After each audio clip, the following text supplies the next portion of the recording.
안녕하세요. 둘레특강 시청자 여러분.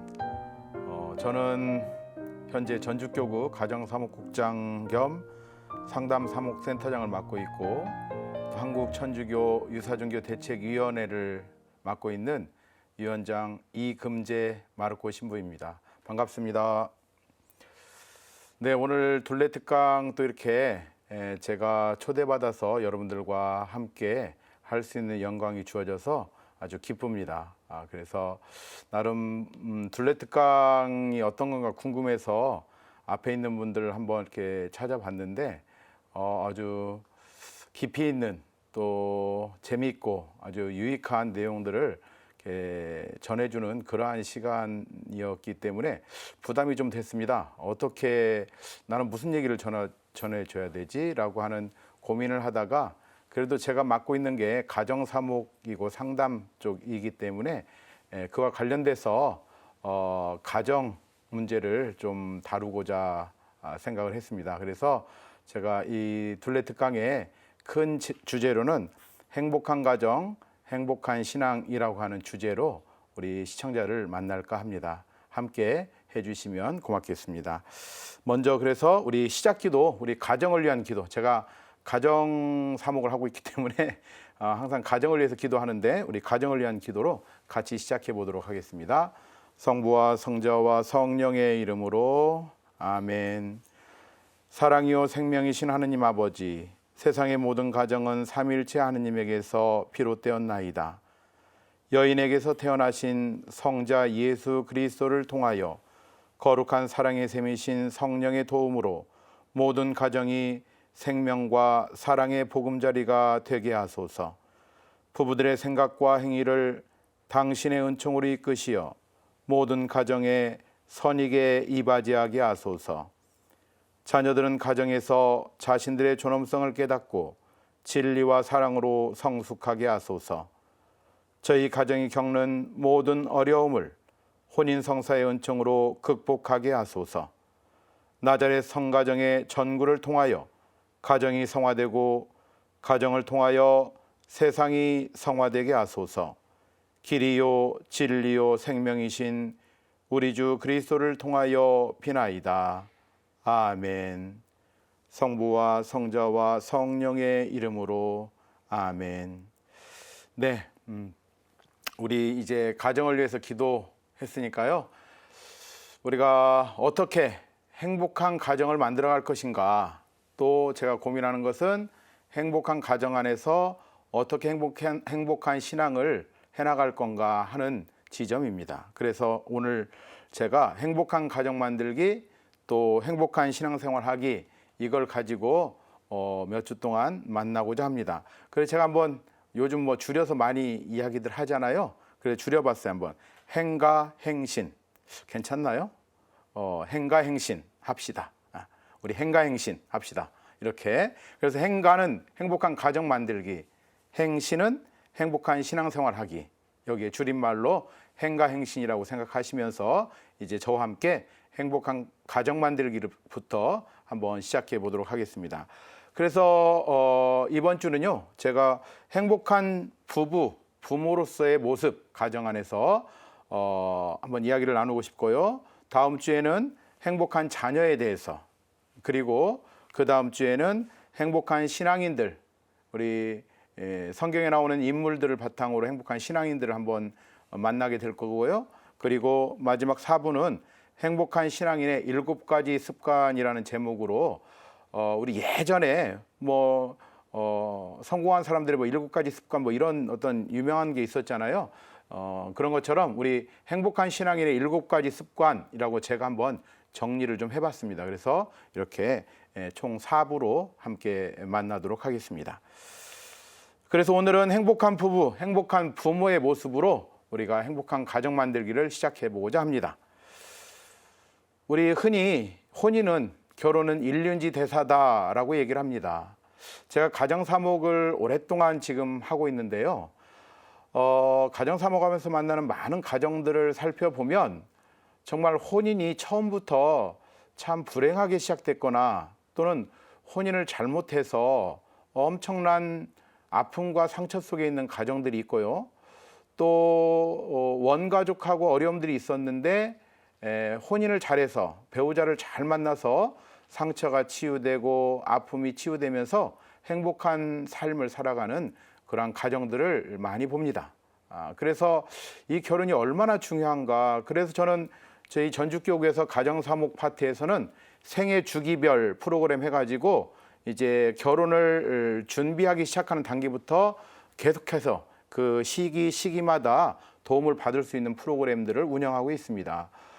그래서 오늘은 일단 가장 중요한 가정의 핵심 부모, 부부로부터 시작되는 행복 만들기를 한번 말씀드리고자 합니다. 자, 한번 여러분들 스스로 한번 생각해 볼까요? 지금 여러분은 행복하십니까?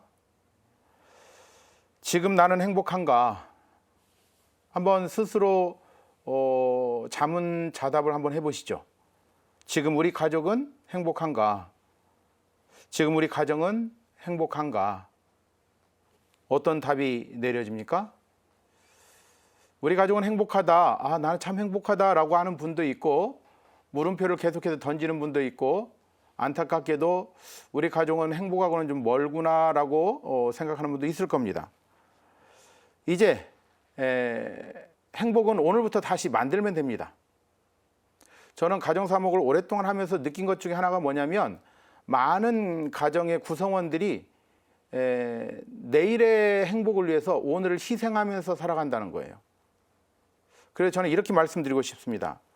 오늘 행복을 내일로 미루지 마라.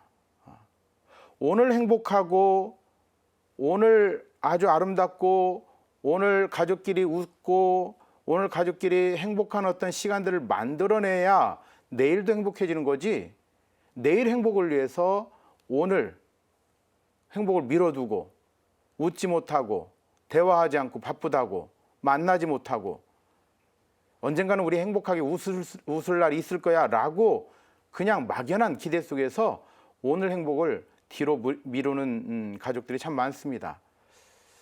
제가 봤을 때 가장 좋지 않는 모습이에요. 내일 행복을 차라리 오늘 끌어와서 오늘 행복하셔야지. 그리고 내일 되면 또 오늘 행복해지는 겁니다. 제가 살고 있는 전주 도시에 예전에, 지금은 이제 없어졌는데, 전주시청 그 간판 밑에 크게 현수막처럼 아주 크게 써놨는데 뭐라고 있었냐면, 전주 내일이면 달라집니다, 이렇게 써놨어요. 근데 내일 돼가지고 딱 그걸 보니까 또 전주 내일이면 달라집니다. 그러니까 달라지질 않는 거예요, 전주는. 전주 오늘 달라집니다. 차라리 이러면 오늘부터 달라지는구나 하고 뭔가 이렇게 해야 되는데, 전주 내일이면 달라진다고 매번 그러니 전주가 큰 발전이 없었고, 좀 저는 그래서 저거 좀 바꿨으면 좋겠다 했는데 어느 날 사라졌더라고요. 자, 오늘 우리 가족들 행복, 내일 행복도 있지만 오늘 행복에 초점을 맞추시기 바랍니다. 그래서 오늘 행복을 뒤로 미루지 않는 그러한 삶을 살아가셨으면 좋겠습니다. 누군지 아시죠? 우리 가톨릭교회 현대 가장 위대한 이제 성인 교황님이시죠? 성 요한 바오로 2세 교황님. 우리나라를 너무나 많이 사랑하셨죠. 그래서 2번씩이나 오셨고, 벗이 있는 곳에 찾아오는 것이 얼마나 기쁜지 모르겠다고 우리 한국말로 인사도 해주셨던, 아주 우리에게는 되게 사실은 친근감 있는, 저에게는 좀 그런 교황님이신데요. 2005년도인가에 선종하셨죠. 그런데 놀라운 건 이 교황님께서, 요한 바오로 2세 교황님께서 선종하시면서 마지막 유언을 남기셨어요. 여러분 한번 생각해 봅시다. 전 세계 최대 종파, 최대 종교의 최고 대표를 맡고 있는 분, 우리 신앙인의 입장에서 보자면 예수 그리스도를 대리하시는 분, 그런 분이 마지막 숨을 거두시면서 유언을 한다. 여러분 생각에는 만약에 여러분이 그런 위치에 있었을 때 선종의 순간에 뭐라고 유언을 남기실 것 같아요? 교회, 우리 가톨릭 교회 최고의 어른이고 최고의 수장이고 그리스도를 대리하니까 하느님 계십니다, 여러분 믿으십시오. 여러분 신앙을 가지십시오. 신앙생활 열심히 하십시오. 이런 유언, 이런 신앙에 관계된 이야기를 유언으로 남기지 않을까 예상을 많이 했죠. 그런데 놀랍게도 교황님은 이렇게 유언을 남기셨어요. 나는 행복합니다. 여러분도 행복하십시오. 우리 화면에 교황님 모습이 좀 잡히는지 모르겠는데 저는 교황님 이 얇은 미소 있죠. 이렇게 손 흔들고 그 미소, 얼굴, 입술, 표정들을 보면요. 교황님이 저한테 얘기하는 것 같아요. 이 신부, 나는 참 행복했어. 이 신부도 행복하게 사제 생활해. 이런 얘기하는 것 같아요. 얼굴 교황님 표정을 잘 보시고 우리 시청자 여러분 각자 교황님이 여러분에게 뭐라고 얘기하는지 좀 들어보세요. 아마 교황님 그럴 거요. 마리아, 나 정말 행복했거든. 우리 마리아도 좀 행복했으면 좋겠어. 베드로, 내가 행복하게 살아왔는데 베드로 당신도 행복한 삶을 사셨으면 좋겠어. 요한, 행복했으면 좋겠어. 마리아, 베로니카, 루시아, 프란치스코 행복했으면 좋겠어 라고 말씀하지 않을까요? 여러분들의 세례명 또는 여러분들의 이름을 교황님이 부르면서 분명히 하늘나라에서 그럴 겁니다. 행복하게 살으라고. 왜냐하면 신앙생활의 모든 것은 하느님의 뜻이잖아요. 그 하느님의 뜻의 가장 궁극적인 목적은 뭐냐?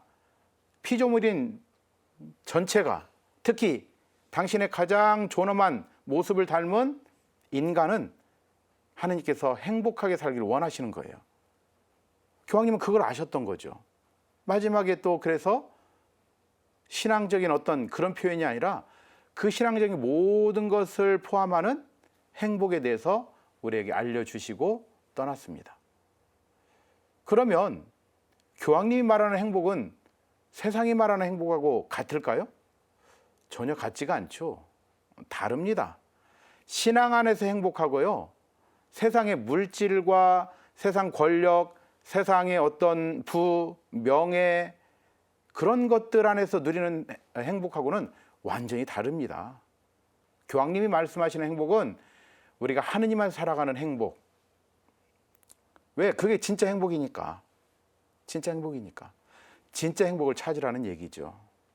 그래서 우리 둘레 특강에 함께하는 시청자 여러분들, 여러분이 행복할 수 있는, 하느님 안에서 행복할 수 있는 길을 한번 찾아보시면 좋을 것 같아요. 교황님의 저 미소 속에 행복하게 살아라는 그 마지막 유언을 여러분 각자에게 하신 말씀이라고 생각하고 한번 새겨보시면 좋을 것 같습니다. 미국의 유명한 대통령이죠. 뭐 전 세계 누구나 다 인류 역사는 아는 대통령, 링컨 대통령. 그 워싱턴 DC의 링컨 기념관에 우리 이 의자로 이렇게 딱 새겨져 있잖아요. 우리 광화문에 세종대왕 뭐 이렇게 동상 딱 있듯이 에이브람 링컨이 27번인가 실패를 했다고 그래요. 엄청난 실패죠. 그런데 예를 들어서 선거에 떨어졌잖아요. 그러면 에이브람 링컨이 뭐라고 고백을 했냐면 자기는 선거에 떨어졌다는 소식을 딱 들으면 바로 식당에 가서 자기가 먹고 싶은 가장 맛있는 음식을 시켜 먹고 그리고 이발소에 가서 머리를 다듬고 그러면서 다시 시작하는 과거의 슬픔과 아픔과 떨어진 그 비극 속에 그냥 묻혀 우는 것이 아니라 새롭게 시작하는, 새롭게 선택을 다시 오늘부터 시작하자라고 하는 선택 속에서 계속 시도를 했고 드디어 대통령까지 하게 됐죠. 이 링컨이 이런 말씀을 하셨습니다. 링컨의 명언들이 참 많더라고요. 그 중에 이런 말씀을 했어요. 사람은 자기가 마음먹은 만큼 행복하다. 자기가 마음먹은 만큼, 자기가 선택한 만큼 행복하다라고 에이브람 링컨은 이야기를 합니다. 그래요. 선거에 떨어졌다. 또는 뭐 어떤 원했던 어떤 직장, 학교, 또 어떤 과제 또는 어떤 것들이 잘 안 되고 떨어졌다. 우리는 낙담하죠. 그런데 그 낙담에 머물러 있는 게 아니라 새로운 선택, 행복을 위한 나의 선택을 다시 시작하고 그 선택 안에서 다시 첫 발을 또 내딛고 나가는 거죠. 저는 이 링컨 대통령이 자기가 마음 먹은 만큼 행복하다 이 말을 했을 때 그 이제 이야기를 제가 이제 어쨌든 책에서 듣고 되게 큰 감명을 받았거든요. 저는. 그래서 저는 원래 늦게 신학교를 갔어요. 이게 동기들보다 조금 늦어요. 제가 아주 늦은 건 아닌데 늦게. 제가 전직이 있습니다. 전직. 그러니까 신부가 되기 전에 신학교 가기 전에 직장 생활을 하다가 갔는데 우리 시청자 여러분들 잠깐 화면 한번 보세요. 제가 뭘 하면 잘했을 것 같아요. 제가 뭘 했을 것 같습니까? 뭐 아시는 분도 아시겠지만 제가 하도 떠들고 다녀서. 근데 저는요 물불 안 가리는 놈이었어요. 생긴 거 보세요. 물불 가리게 생겼나? 물불 안 가리게 무식하게 생겼죠? 물불 안 가리는 바로 제가 물불 안 가리는 소방관이었습니다. 물론 그렇다고 소방관들이 뭐 무식하고 뭐 그렇다는 건 절대 아닙니다. 또 이거 또 듣고 또 이거 119에서 전화하면 큰일 나네 이제. 자, 어쨌든 저는 소방관으로서 직장 생활을 처음 사회생활을 시작했는데요. 물론 그전에 소방관 하기 전에 잠깐 또 다른 뭐 또 직장 생활도 잠깐 했지만 어쨌든 소방관 하다가 에이브람 링컨의 이야기를 읽으면서 여러 가지 고민들이 들었어요. 그래서 제가 행복할 수 있는 그 길을 한번 또 찾아보자. 사실 저는 소방관 생활할 때 진짜 행복했어요. 그리고 저하고 적성에 너무 잘 맞았어요. 그래서 소방관 생활할 때 이쁨도 되게 많이 받았어요. 제가 이제 막내로 들어가 가지고 소방관 생활을 시작했는데 선배들이 되게 이뻐했고 간부들도 되게 저를 잘 챙겨주시고 이뻐했거든요. 저도 열심히 했고 제가 소방관이 적성에 안 맞아서 또 불행해서 행복하지 않아서 위험해서 제가 소방관을 그만둔 게 아니에요. 우리 성경 말씀에 이런 말씀 있잖아요. 예수님께서 루카복음에 보면 나는 세상에 불을 지르러 왔다 이런 말씀이 있어요. 읽어보신 적 있으세요? 나는 세상에 불을 지르러 왔다. 제가 소방서에서 성경을 읽고 있는데 예수님이 그래 나는 세상에 불을 지르러 왔다. 소방관은 뭐 하는 사람입니까? 네, 불 끄는 사람이잖아요. 아니 내가 사랑하는 예수님이 불을 지르러 왔대요. 어떻게 해야 되겠어요? 역사적인 사명을 띠고 제가 그 불을 꺼야 되겠다. 뭣도 모르고 라고 생각을 하고 신학교를 갔죠. 근데 막상 신학교 가서 보니까 이게 제가 끌 불이 아니에요. 제가 꺼서 뭐 꺼질 불도 아니고 그래서 아예 제가 마음을 바꿨습니다. 이제는 예수님하고 같이 불 지르고 다녀요. 그래서 곳곳에 다니면서 예수님 제가 함께 다니면서 곳곳에 우리 신자들의 마음에 성령의 불을 또 우리 어려운 분들을 위해서 사랑의 불을 지피고 다니고 있습니다. 그래서 제가 소방관에서 사제가 된 그런 신부입니다. 소방관 생활 참 재밌었거든요. 제가 그 소방관을 그만둘 때 설 명절 구정이잖아요. 설 명절 일주일 정도 앞두고 그만뒀거든요. 그랬더니 사표를 냈더니 생전 사표 낸다는 얘기 저 안 했거든요. 너무 행복해했거든요. 근데 어느 날 갑자기 사표를 딱 내니까 안 받아주는 거예요. 그러면서 다들 또 저한테 뭐라고 하냐면 이 바보 같은 놈아, 야 일주일만 있으면 공무원 그때 당시 보너스 나오잖아요. 보너스 큰 거예요. 보너스 나오는데 야 일주일 못 참냐? 아무리 네가 뭐 어디를 가고 뭐 급한 거 있어도 야 일주일 있다 보너스 받고 나가 이렇게 저를 설득하는 분도 많았어요.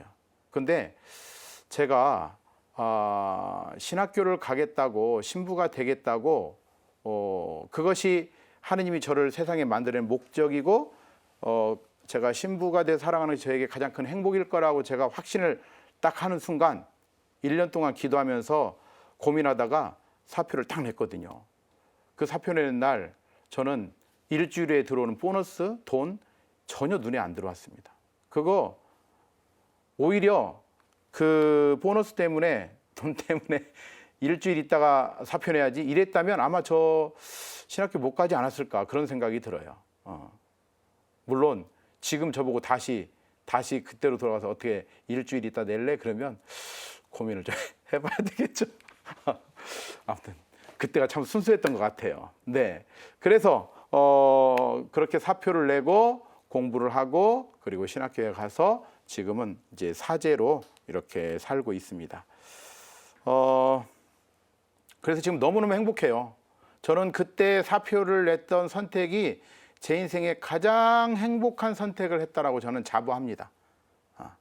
아까도 말씀드렸지만 제가 소방관이 뭐 저에 안 맞아서가 아니라 그때도 정말 행복했거든요. 그런데 하느님 안에서 주님 안에 살아가는 지금이 제 인생의 최고 행복입니다. 자, 여러분은 어떤 선택을 하고 있습니까?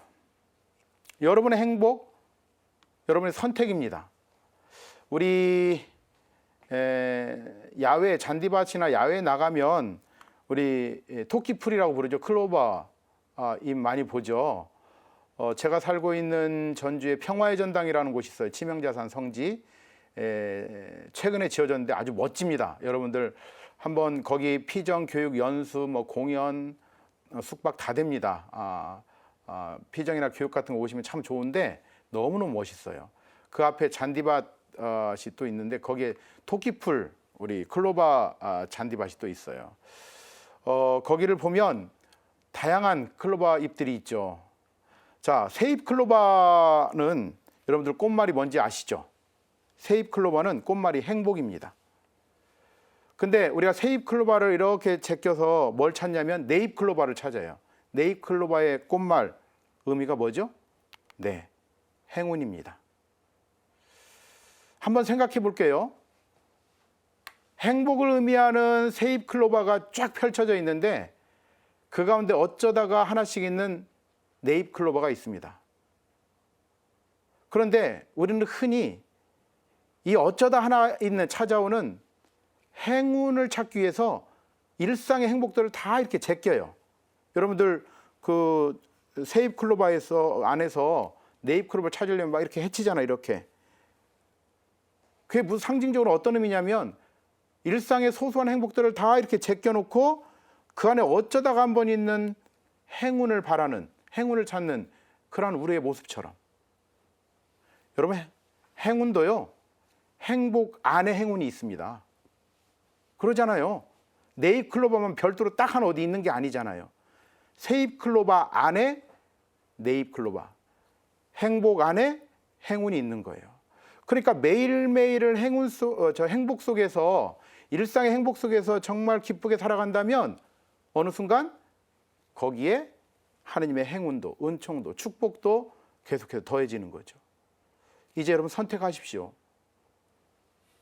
행운을 바라면서 행복을 밀쳐두고 행복을 멀리하는 그러한 모습이 아니라 일상의 소소한 행복 속에서 그 안에 담겨진 행운도 함께 찾는 그런 선택을 하셨으면 좋겠습니다. 우리 가정 얘기로 계속 가야 되는데요. 자, 가정이란 한번 제가 그냥 정리를 좀 해봤습니다. 가정의 행복이니까 인간이 구성하는 사회의 가장 기본적인 공동체죠. 이 지상 세계에서 사회의 가장 작은 공동체가 바로 가정입니다. 그리고 모든 인간관계의 출발점이자 중심점이죠. 모든 관계, 내가 어머니 뱃속에서부터 관계성들이 맺어지죠. 엄마라고 하는, 아빠라고 하는, 그리고 할아버지, 할머니, 삼촌, 이모, 이런 관계성, 그리고 드디어 내가 세상에 태어났을 때 그 가장 기초 공동체, 가장 작은 공동체에서부터 기본적인 공동체에서 이제 사회적인 공동체, 사회적인 관계들이 맺어갑니다. 그렇기 때문에 사실은 가정 안에서 내가 엄마와 아빠와 형제와 맺는 그 관계성들이 결국은요, 사실은 크게 확대돼서 직장 안에서, 공동체 안에서, 세상 안에서 관계성하고 연결이 됩니다. 그러니까 가족관계가 원만한 사람들은요, 직장생활도 원만하게 잘해요. 그런데 가족관계에 어려움을 겪고 관계의 소통의 어려움, 상처의 아픔의 어려움을 겪는 분들은요, 세상 안에서도 아픔과 안타까움을 겪죠. 그 다음에 가정은 모든 힘의 원천과 에너지를 충전하는 곳입니다. 우리가 자동차를 운전하다가 기름이 떨어지면 어디로 가요? 주유소로 가죠. 그런 것처럼 일상에서 아침에 에너지와 힘을 얻고 나가서 그 에너지로 하루를 쓰고 다시 가정에 돌아와서 에너지를 얻고 충전하는 곳이 바로 가정입니다. 과연 여러분의 가정은, 여러분의 가족들이 가정에 돌아오면 에너지를 충전하는 곳입니까? 아니면 안타깝게도 어떤 분은 가정에서도 계속 에너지를 쓰기만 하는 분이 있어요. 나중에 그러면 어떻게 되죠? 우리 흔히 번아웃 증상이라고 그러죠. 번아웃 돼서 이제 모든 걸 놔버립니다. 가정은 에너지를 충전하는 곳이라는 것. 생각해 보십시오. 우리 남편이, 우리 아내가, 우리 딸이, 우리 아들이, 우리 부모님이 과연 가정에서 나와 함께 있을 때 에너지를 충전하고 있는가?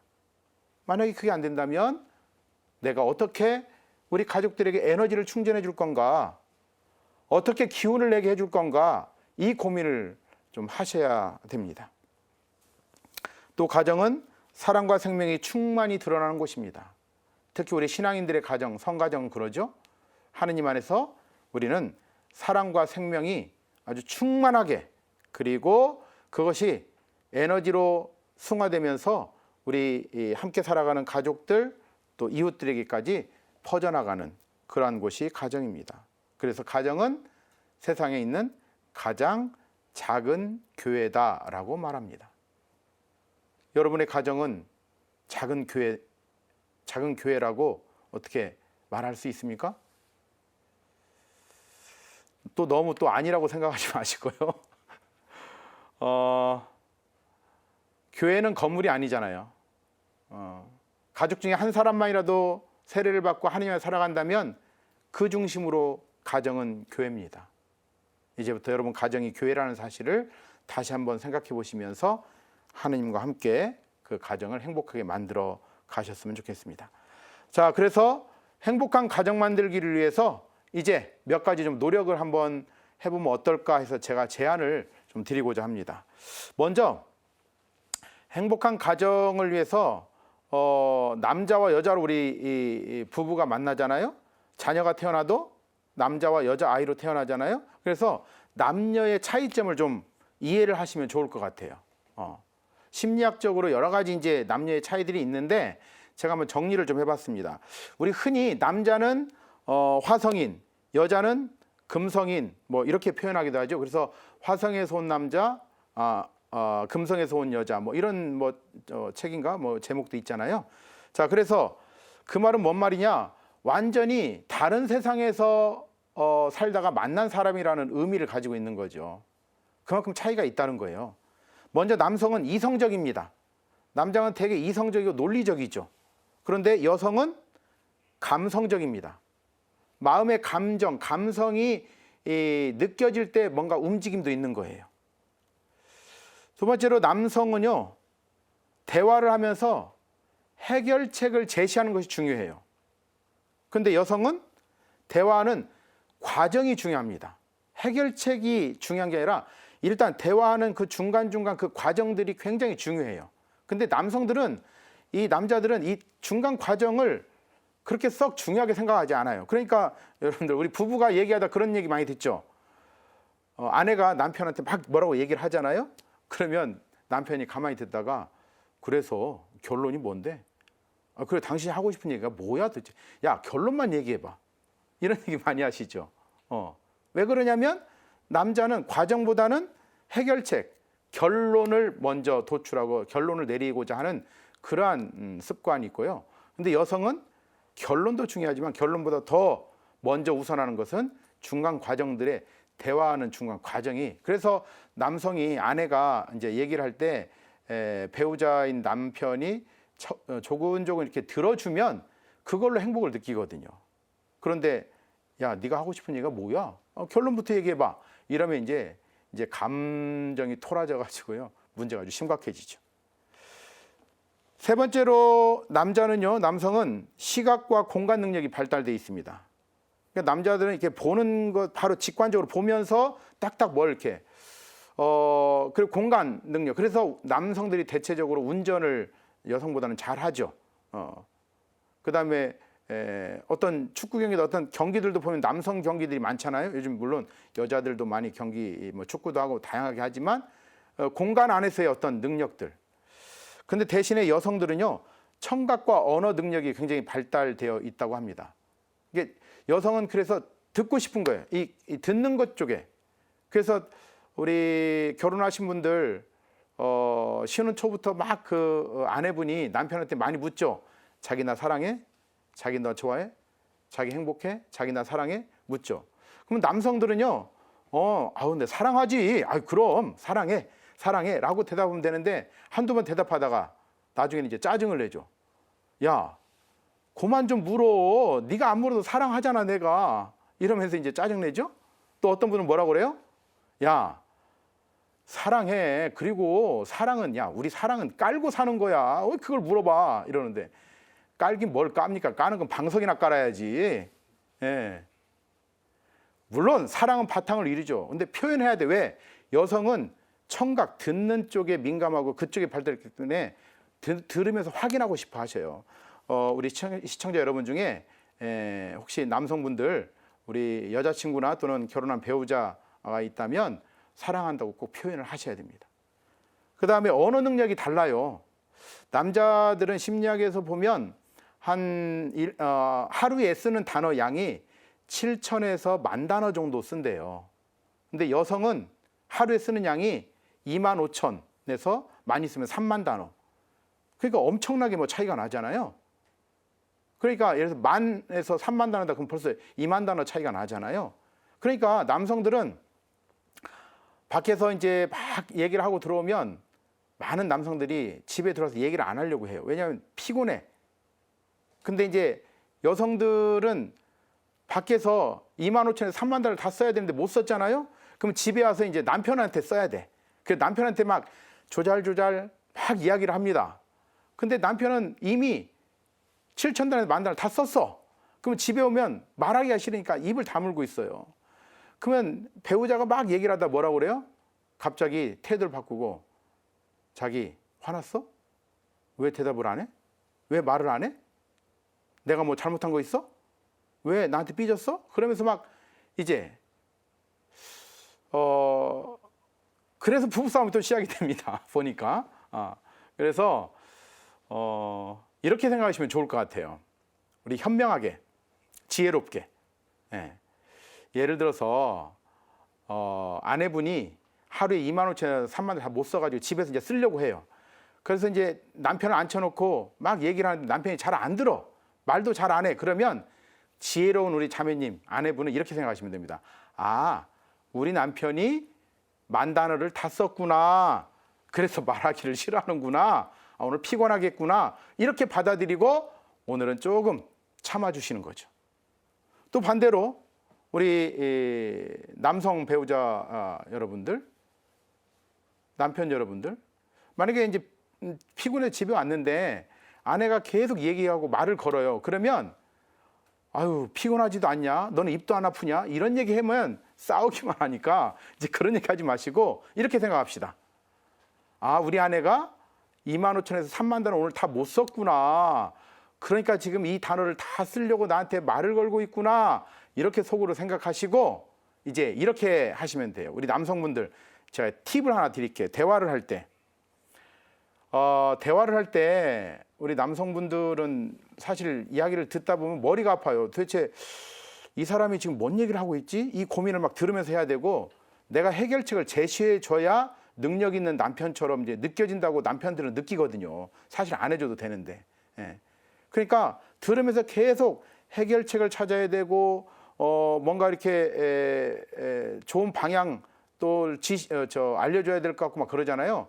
그런 생각 아예 하지 마시고 우리 형제님들, 남편분들 그냥 아주 머릿속을 싹 비우시고 아무 생각 없이 들어요. 들으면서 이렇게 얘기하세요. 아, 그랬구나. 아내가 얘기하면 아, 그렇구나. 어휴, 힘들었겠네. 아, 그래서 그랬구나. 그래서 계속 얘기해봐. 아유, 미안해. 때로는 아우, 정말 대단하다 자기. 이렇게 이것을 계속 돌려요. 아무 생각 없이. 이거 우리 자매님들 이거 또 이거 한 소리 하겠는데 이게 우리 형제님들 그냥 돌려. 아, 그랬구나. 아내가 얘기하면 아, 그랬구나. 아유 힘들었겠네. 아우, 당신 대단하다야. 어우, 잘했어. 이렇게 계속하면 여성분은 아내분은 막 재밌어가지고 막 얘기를 하다가 자기가 결론 내고 자기가 딱 끝내요. 남성들 결론 내줄 필요도 없어. 알아서 자기가 결론 딱 내고 아, 오늘 정말 행복했다고 얘기합니다. 한번 해보세요, 집에서. 자, 그래서 언어 능력이 다르다는 거 이만큼. 또 남자와 여자 차이는요, 문제가 발생했을 때 남자들은 스스로 해결책을 찾고자 합니다. 그래서 자기만의 동굴로 들어가요. 그런데 여성은 문제가 발생하면 주위에 도움을 청해요. 다른 사람을 만나러 나가죠. 그래서 이렇게 문제를 스스로 해결하는 사람과 도움을 청하는, 그래서 이런 차이들이 있다는 거 기억을 하시면서 여러분들 남성과 여성의 차이가 이렇게 이 밖에도 많이 있는데 이런 차이를 좀 이해하시면서 배우자를 만난다면 서로 좀 이해가 되지 않을까 생각이 듭니다. 우리 쇼핑을 여성분들 많이 가잖아요. 남편과 쇼핑 가면 항상 싸우죠. 결론은 싸워요. 대부분 다. 왜 그러냐면 이런 차이입니다. 미국에서 실험을 했는데요. 그 미션을 줬어요. 갭이라고 하는 그 스토어에 가가지고 바지, 청바지를 이제 바지를 하나 사갖고 와라 미션을 줬더니 남편은 딱 들어가면 남자는 갭 저 앞에 있네. 바로 직진. 바로 가서 사갖고 오는데 6분 걸렸어요. 그리고 33불 썼다고 합니다. 그런데 여성은 보세요. 처음 확인을 분명히 했을 겁니다. 갭이 어딘지. 그런데 바로 안 가요. 옆에 돌고 이 집 저 집 이 가게 저 가게 가서 아우 이것도 필요하네 저것도 필요하네 다 사고 마지막에 가서 청바지 사갖고 딱 나오는데 그것이 3시간 26분 876불을 썼대요. 이게 평균적으로. 이러니 남성과 여성이 쇼핑을 가면 안 싸우겠어요? 이렇게 차이가 있다 하는 것을 생각해 보시면 좋을 것 같아요. 두 번째는 부부 농사를 잘 지어야 됩니다. 부부 농사는 가정의 중심입니다. 결혼하신 분은요, 가정의 중심을 부부로 놓으셔야지 부모로 놓으면 안 됩니다. 또 자녀가 태어났을 때 자녀 중심의 가정생활을 꾸리면 반드시 문제가 생깁니다. 결혼하신 그분, 두 분의 가정의 중심은 부부입니다. 그래서 두 분만의 새로운 가정 문화를 만드셔야 되고요. 그래서 부부는 서로가 서로에게 생명을 주는 존재로 새로운 가정을 탄생시키는 겁니다. 부부가 행복하면요, 부모님도 행복합니다. 그리고 태어나서 자라는 자녀들도 행복해요. 근데 여러분 보세요. 부부가 맨날 싸우고 부부가 불행하잖아요. 부모님도 불행하고요. 그 밑에 있는 자녀들도 불행해집니다. 여러분 부모님도 자녀도 행복하게 만들고 싶으면 부부가 행복하게 사셔야 돼요. 세 번째로 문제 푸는 방법을 바꾸셔야 됩니다. 왜냐하면 모든 가정은, 모든 부부는 문제가 있습니다. 제가 이렇게 얘기하면 좀 뭐 어떻게 신부님이 저렇게 얘기를 하는데 할 수 있죠. 그런데 그렇지 않아요. 모든 가정, 모든 부부는 문제가 있다. 이건 가정의 희소식입니다. 많이 부부싸움하면서 이러죠. 왜 우리 부부만 문제냐? 왜 우리 가정만 문제냐? 왜 우리 자녀만 문제냐? 이런 얘기들 많이 하거든요. 아니에요. 다른 가정도 문제예요. 다른 부부도 문제가 있습니다. 다른 집의 자녀들도 문제가 있습니다. 그럼 왜 옆집은 웃고 왜 우리 집은 울고 있을까요? 문제가 없어서가 아니에요. 문제는 다 있는데 문제 푸는 방식이 다른 거예요. 문제 푸는 방식이. 우리 집은 우는 방식으로 지금까지 문제를 풀고 있었기 때문에 울게 된 거예요. 옆집은 웃잖아요. 그 집은 웃는 방식으로 문제를 풀고 있는 거예요. 그러니까 우리가 문제를 풀 때 웃는 방식을 채택을 해야 될 거 아니에요. 그런데 지금까지 써왔던 여러분의 방식으로 해봤으니 그게 이제 우는 방식이었다. 그럼 문제 푸는 방식을 바꿔야죠. 웃는 방식으로. 그래서 이제 문제 푸는 방식을 바꾸시기 바랍니다. 네 번째로 심판관이 되지 말고 응원단장이 되셔야 됩니다. 부부가 대화할 때 흔히 남성들은요 아내하고 대화할 때 심판자 역할을 합니다. 심판관이 되려고 해요. 뭔가 옳고 그름을 알려줘야 되고 누가 잘했는지 잘못했는지를 따지려고 하고 결론이 어떻게 되는 걸 딱딱 알려주려고 하고. 근데 아내분은 가족들은요 자녀들도 마찬가지예요. 대부분 다요 심판관을 원하지 않습니다. 같은 편인 응원단장을 원합니다. 응원해 주셔야 돼요. 시시비비 옳고 그름 결론 내리려고 하지 마시고 무엇이 옳은가를 알려주려고 하지 마시고 지금 내 앞에 있는 그 사람의 마음을 읽어주시고 그 사람의 감정을 읽어주시면서 응원해주는 그러한 역할을 하셔야 됩니다. 부부가 서로 존중하고 인정할 때 그 부부는 나중에 자녀도 존중하고 인정합니다. 그리고요 좋은 남편이 좋은 아빠가 됩니다. 좋은 아내가 좋은 엄마가 돼요. 나쁜 남편이 좋은 아빠 절대 될 수 없습니다. 그러기에 좋은 아빠가 되고자 한다면 먼저 좋은 남편이 되셔야 됩니다. 다섯 번째로 배우자의 감정, 느낌에 공감하셔야 됩니다. 이거 굉장히 중요해요. 다음 주에도 제가 이건 좀 설명을 드릴 건데요. 왜냐하면 가족들 모든 문제에 있어서 사실은 가족을 넘어서서 우리가 살아가는 삶에 있어서 모든 문제의 그 해결의 키워드는요 감정입니다. 그래서 이 부분은 다음 주에도 좀 더 말씀을 드릴 테니까요 좀 관심 가지고 기울여 주시면 좋겠는데, 일단 감정은요 윤리 도덕적으로 또는 옳고 그름의 판단 대상이 아닙니다. 감정, 느낌이거든요. 예를 들어서 누가 저를 때렸어요. 그럼 화가 나죠. 화가 난 느낌, 감정은요 자연스러운 거예요. 누가 저를 비난했어요. 속상하고 화난 건 당연한 거예요. 근데 너 왜 화가 났어? 너 왜 화를 내? 그러면서 화의 감정을 판단하려고 할 때는 문제가 심각해진다. 오히려 감정에 숨어있는 메타 메시지, 숨겨진 메시지, 말로 표현되지 않은 메시지, 말로 이렇게 지금 소리를 내서 하는 이 소리가 아닌 숨겨져 있는 진짜 배우자가 말하고 싶은, 자녀가 말하고 싶은 그 메시지를 여러분들이 찾으셔야 돼요. 그게 어디서부터 찾기 시작하냐? 감정에서부터. 예를 들어서 퇴근하고 집에 갔더니 아내가 막 씩씩거려, 화가 났어. 그래서 당신 왜 그래? 그랬더니 아내가 그래요. 여보, 옆집 그 저 순이 있지, 순이네 그 옆에 내가 말이야 하면서 막 얘기를 해요.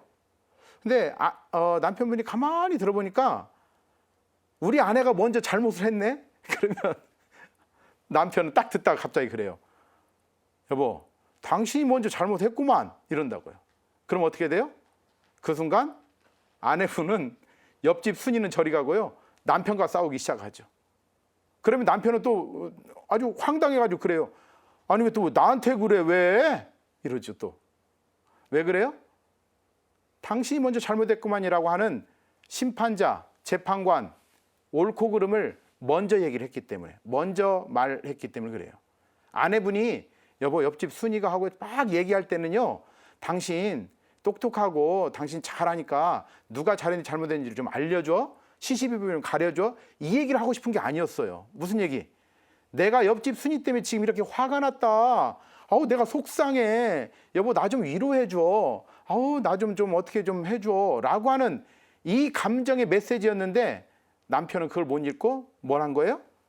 당신이 먼저 잘못했구만. 시시비비를 가린 거죠.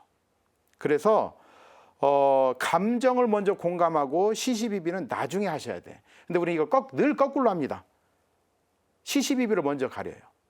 예를 들어서 남편이 막 씩씩거리면서 퇴근하고 와요. 그럼 아내분이 왜 그래 자기? 그러면 여보, 우리 회사에 그 김 과장 알지?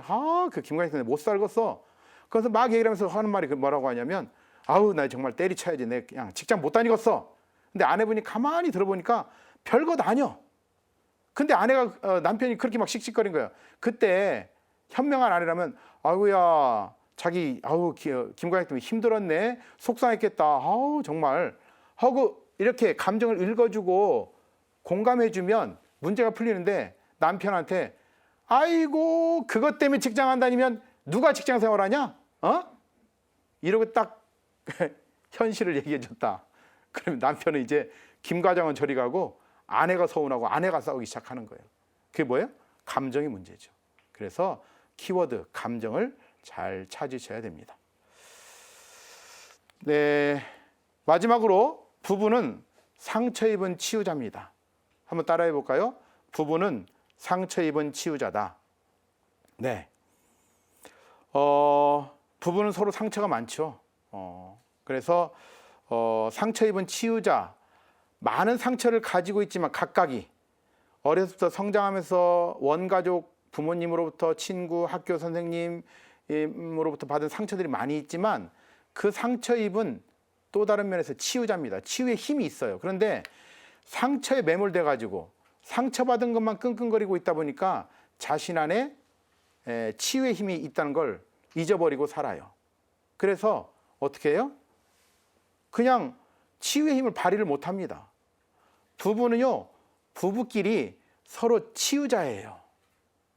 이 세상에서 알몸을 부딪히면서 함께 한 몸을 이루고 살아가는 그 부부가 서로가 서로에게 치유자가 되어줘야 되겠죠. 그런데 많은 사람들이 치유자가 아니라 뭐예요? 상처에 소금 뿌리는 역할을 하는 사람들이 참 많아요. 여러 가지로. 오늘부터 꼭 기억하십시오. 부부는요, 상처 입은 치유자입니다.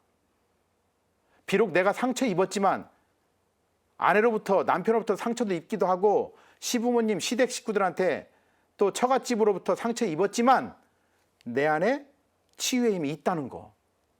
그래서 상처는 상처대로 또 돌보고 치유 작업을 하지만 내가 상처받고 있는 우리 아내에게, 상처받고 힘들어하는 남편에게, 상처로 인해서 아픔으로 해서 지금 고민에 빠져 있는 우리 아들에게, 딸에게 치유의 힘을 발휘해 주셔야죠. 여러분만이 그걸 치유해 줄 수 있습니다. 그래서 치유할 힘이 있다는 사실을 꼭 기억하시고요.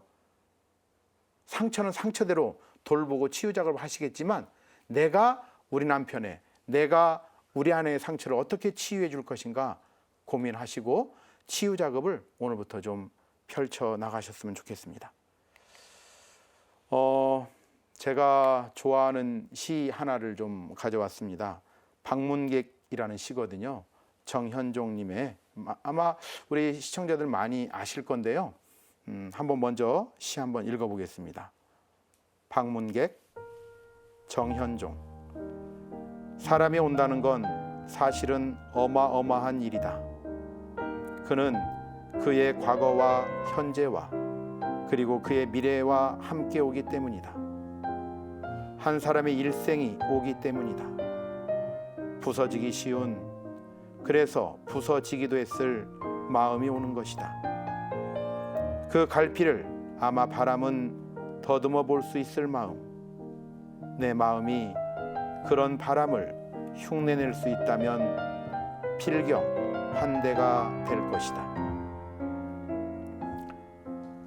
저는 상처 입은 치유자로서 부부가 한 사람, 한 남성과 한 여성이 어느 날 사랑이 눈을 뜨고 만나서 부부로 살고 있습니다. 그 한 사람의 남성과 여성은요, 단순히 그냥 한 남성과 여성이 아닙니다. 어마어마한 두 사람의 만남이 있습니다. 내 남편의 과거, 현재, 미래가 그 순간 나한테 다가온 겁니다. 우리 아내의 과거, 현재, 미래의 삶이 사랑이 싹튼 순간 나한테 다가온 거죠. 그 일생은 부서지기 쉬운, 또 부서졌던 그런 아픔과 상처들이 있었을 겁니다. 바람은 더듬어 볼 수 있을 마음, 내 마음이 그런 바람을 흉내낼 수 있다면, 우리 신앙적으로 바람은 뭐죠? 성령을 상징하잖아요. 성령.